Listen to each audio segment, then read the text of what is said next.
Go hard, we don't take no shit. TMB, we'll take your bitch. You know where? You know we about our money. You know we don't turn down nothing. You know where? But let's jump right into this big one, man. First off, man, my man Lincoln Riely comes from Oklahoma over to USC. Now let's get into Lincoln Riely a little personally. He's 38 years old. This is his 6th year overall coaching as a head coach.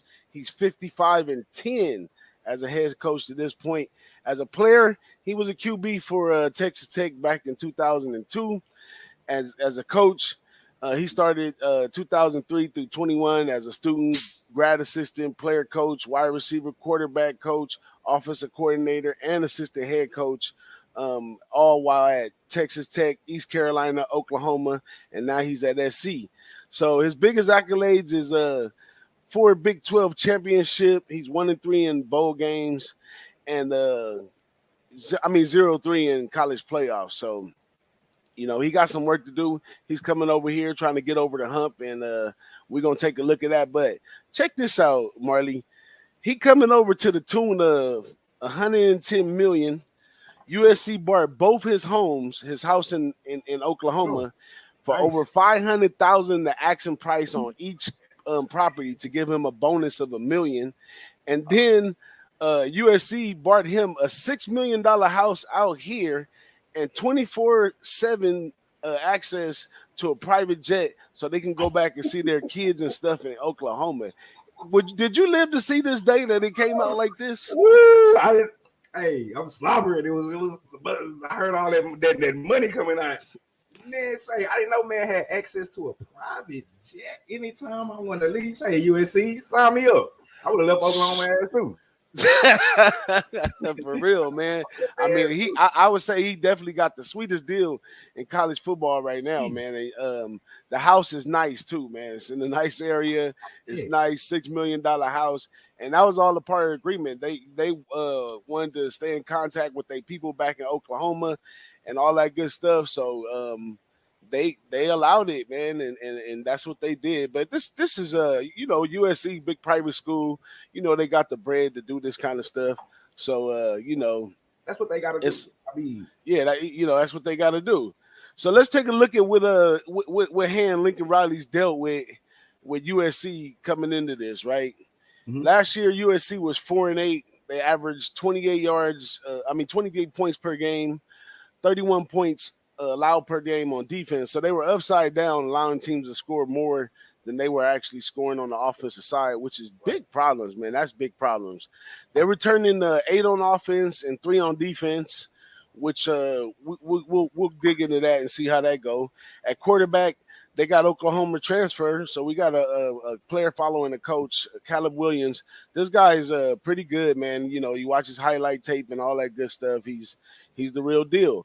And then they got running back transfers, Travis Dye from Oregon and Austin Jones from Stanford, with hopes of freshman Relique Brown and others to step up at the running back spot. At the receiver spot, he has transferred Mario Williams from Oklahoma, another player following coach Terrell Bynum from Washington, Brendan Rice from Colorado, and big start Jordan Anderson from Pittsburgh. And then on the offensive line, they lose 2 from last year's unit, add transfer Bobby Haskins. So they still kind of bleeding at the line because they bled at the line a little bit last year. At the defensive line spot, they have experienced returners, 3 transfers from Kansas State, TCU, and Wyoming. At linebacker, they have experienced returners and added impact transfers, Shane Lee from Alabama, Eric Gentry from Arizona State, and Romel Hyatt from Auburn. At defensive back, they lost 4 starters from last year, but add transfers from Colorado, Ohio State, Washington, and also Oklahoma. So as a total, USC has 14 transfer players that he's trying to plug and play in these spots for a team that was upside down. So how do you feel about that, Marley? So I like the hire. Let's start there. I obviously his record at OU.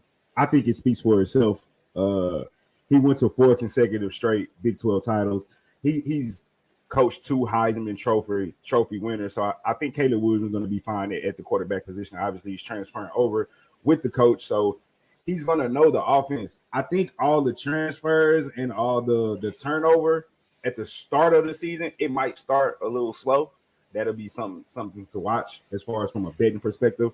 But, man, to be honest with you, Big Boss, I'm not a Pac-12 guy. Like, I think the Pac-12 is soft. So I think when you are UFC and you got a Lincoln Riley, like, it should be a cakewalk.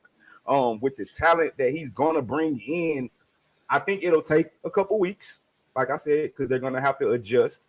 But with the talent that he's going to bring in from this year's recruiting class, with the talent that he's already gotten in the transfer portal, with the air raid offense that he's going to produce. Now, one thing we do know, whether they start slow or early, the offense is going to score points this year. So I don't think they're going to have to too much. The point differential will change.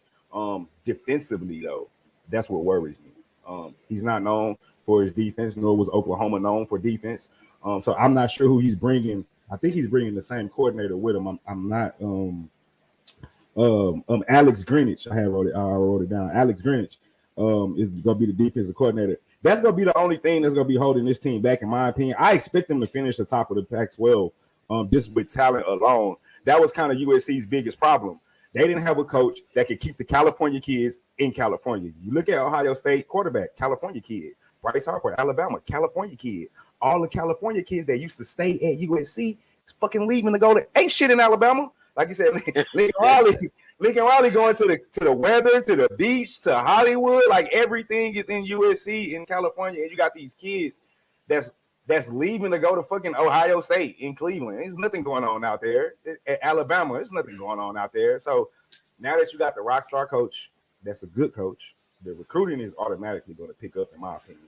So I think they're going to be fine. Ultimately, I like what Lincoln Riley does. He has to step it up in ball games, though. That 1-3 ball game record, that shit is not going to fly. He shouldn't have been flying to Oklahoma, but I get it. You're in the Big 12 that can't really compete with those SEC teams.